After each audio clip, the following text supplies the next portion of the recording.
Hello and welcome to the Work, Wealth, and Travel podcast.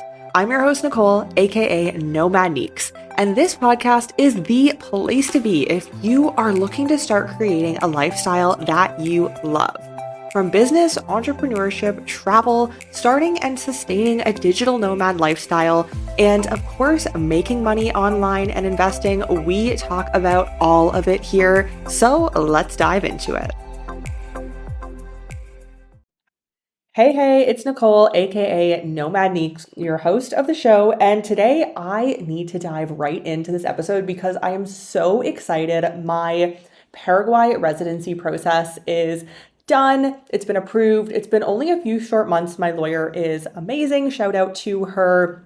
Email me below. My email is below. Shoot me an email if you would like her info. I'd be happy to introduce you to her via email. She's amazing. She made this all happen for me. And now it's time to get my tax ID and my cedula. So today I am going to be going through a few questions. I get a lot of questions about the Paraguay residency process, and I get a lot of emails for introductions as well, which I love. It's amazing.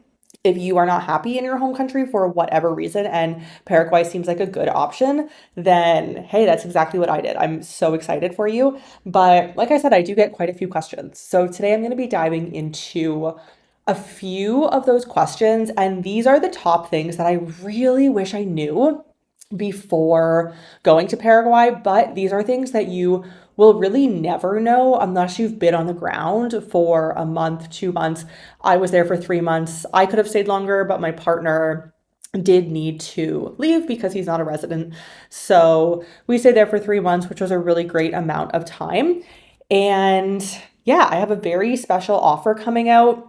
Super low price point. I'm going to talk about it a little bit further in this episode. And because I just get so many questions, I'm going to put all of my information in one place, all of the knowledge I've learned, and especially if you are Canadian, what the process looks like for me, but what the process looks like just kind of generally, the documents you'll need and whatnot from any country. So I am really excited to announce that later in this episode. Stay tuned because I will be talking about that a little bit more. But let's dive into some of the things that I wish I knew before arriving in Paraguay. Today, I'm going to be chatting about some of the things that I did not expect and did not know before visiting Paraguay. The only reason I went to visit Paraguay was to get my residency in Paraguay. I left my home country of Canada's residency system. Thank gosh, you probably feel the same if you're watching this. And then I went down to Paraguay to start the process on the ground there. Of course, it was a pretty long process to do it in Canada, especially since I was not in Canada. So that is a whole nother bucket of worms. If you are getting the documents from Canada, but you are not in Canada, you're nomadic, you travel a lot like I am, then definitely wait till the end of this video. All right, so you've heard me say video a few times now. This audio is repurposed from my YouTube video. If you want to go check out my YouTube channel, I have various different videos on the Paraguay residency process, what life is like in Paraguay, and just general videos of what it's like on the road as a full-time nomad living out of a suitcase, building a business, working online. It can get crazy at times. It's amazing at all times, but feel free to check me out on YouTube or Instagram at Nomad Neeks if you are interested in following me in other places. Let's get back into it. I'm going to be sharing a little bit more about how I can help you because it was honestly a nightmare for me. But if you are in Canada or in your home country in general, then the process will be a little bit smoother. There are still some things that I had questions about, whether I was in Canada or not, I wouldn't have known. And the lawyer that I used didn't know either because she knows the documents to get in Canada. She doesn't actually know how to go about getting those. So I was kind of on my own for that, but I'll chat about that a little bit more. So the first thing that I didn't realize, and this is something you will never know until you're on the ground in Paraguay, is about the transport. So this really shocked me. I had never seen this before in any other country. I've been to 40 countries. I lived in China. I've never seen this before. So they have Uber and they have Bolt, which is awesome. I know some countries, Colombia it was, Uber was actually banned, or like any rideshare is actually illegal, even though they do have it. they basically have to pretend like you're their friend if they get pulled over or something like that. So Paraguay is not like Colombia in that sense, which is great. But one thing I will say, so Bolt is a little bit cheaper. If you have both the apps like I do, we would go somewhere and we would compare the price, and Bolt will always be a little bit cheaper. So in using Bolt and Uber, one thing that we noticed, and it took about a week, so not immediately, but one thing that we noticed, which I have never seen before, is when we would order a Bolt, not on Uber, but only on Bolt, the car would come, and right before it arrives, the driver would message us on the app, on the Bolt app, and say, hey, this is my license plate. And the license plate would be different than the license plate of the car that is registered in the Bolt app. So it's a different car. And we found this really strange. And eventually I realized, and others had told me as well, other foreigners and expats in Paraguay, that a lot of these drivers have to borrow a car or use a family member's car because they have some sort of incident with the law, usually a DUI or something like that, where they have gotten in trouble and so they can't register their car with the app, with the Bolt app. So this started happening a lot. And there was one time specifically, we were in downtown Paraguay, and we had to call 4 or 5 cars before we got a car where the license plate matched what was its real license plate. The real license plate and the license plate registered on the Bolt app was the same one. This is so common on Bolt, and we did take a few Bolts late at night and it was fine, but I wouldn't risk it. So then we switched to Uber, and the prices are very nominal. It might be like 5,000 more depending on the drive, but it's pretty cheap, 5,000 guarani, the Paraguay currency, not dollars. But yeah, that was one thing that we didn't know, and I didn't know what was going on initially. I would have never expected that to happen because I've never seen that anywhere. So I would recommend to take Ubers. All the foreigners I met after that and who I spoke to only took Ubers. So that is one piece of advice for you. Like, how would I know this if I didn't see this in a video? So I get a lot of questions from my Paraguay YouTube videos about what it's like, what the residency process is, what the city is like, the cost to live, the cost to rent, even the cost to buy. All of the questions, I think I've probably gotten it if you have the question. I also get so many emails and DMs, which I absolutely love. So if you want my lawyer recommendation, my email is below. So feel free to email me and I would be more than happy to put you in touch with a lawyer that I use, who is a very trustworthy lawyer for the process.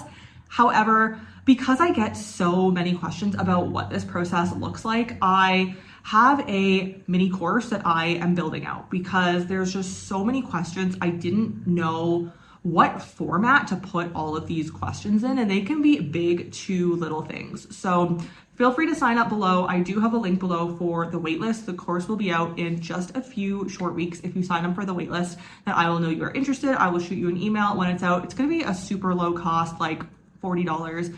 I don't know, something very accessible to everyone. It's just a place where I can put all of the information that I get asked. And if you have a question that is not in the mini course, ask me the question. I will answer the question for you, and then I will make a new module in the mini course so that absolutely everything is covered in there. It's your one-stop go-to for basically everything the Paraguay residency process. I am from Canada, so you potentially might be as well and have questions about what that specific process looks like and the documents that you need to obtain. So I'm going to throw all of that in there. Really all of the knowledge, any question I've ever got is going to be in that mini course. And I'm going to try to keep it pretty short because I know we're busy people and I don't want to spend a bunch of time making this 20-hour course. And I know that you do not want to sit around and watch a 20-hour course. So I'm going to try to keep all of the information as concise as possible while still putting all of the important information and all of the questions that I get asked within the mini course. So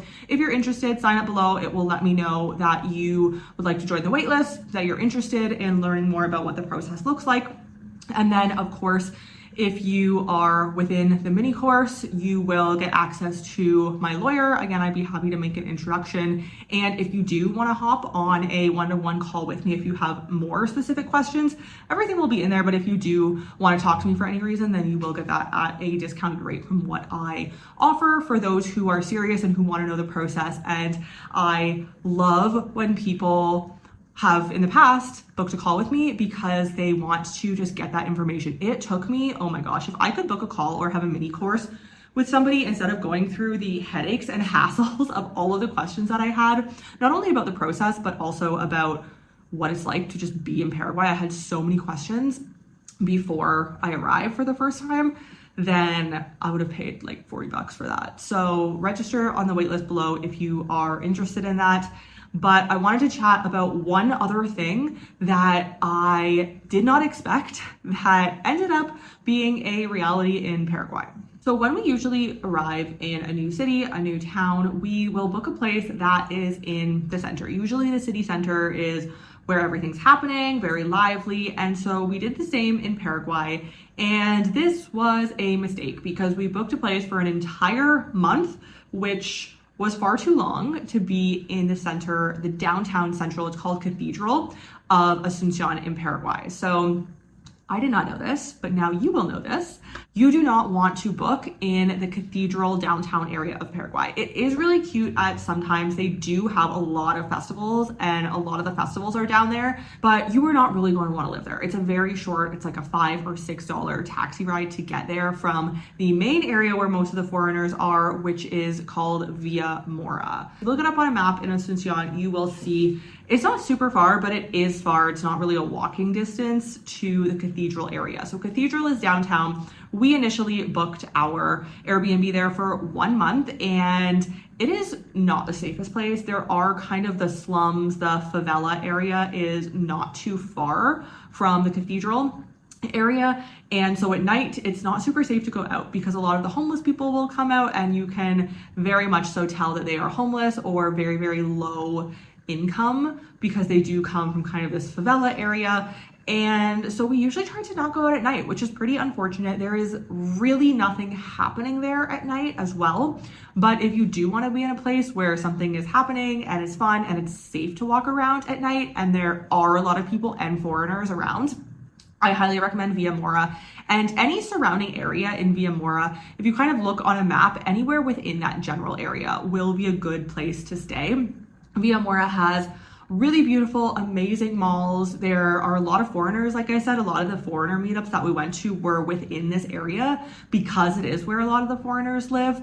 There is a really cool outdoor food truck park, which was really fun. We went in the winter and it was open. So the winter, it was still very hot. So I'm sure it's open year round. And it's just kind of the area you want to be. It's really cute at night with lights on the street and lots of supermarkets. Whereas even in the cathedral area, it was pretty difficult to find even just a supermarket that was big enough. They do have a chain called Biggie for supermarkets, and ironically their stores are actually pretty small. And so there are some biggies kind of in the cathedral area, the downtown area. But if you really want like a Super Seis, which is a much bigger supermarket typically, that will be closer to Via Mora. And that is walking distance. It's safe to walk at any hour of the night, at least up until around midnight when we did, and totally safe. It was not a problem. So as a foreigner, especially your first time, I would recommend booking something in or near the Via Mora area, and then at least for a week or two, and then you can branch out from there. But if you want to be around where everything is kind of happening, then that is the place you're going to want to be. So if you are going to Paraguay soon, if you're getting your residency process done soon and you have to fly there, I hope that these tips helped. These are some things that I wish I knew about Paraguay that are specific to Paraguay before I arrived. And you don't really know this unless you have been there for a pretty extended period of time. I was there, like I said, for 3 months.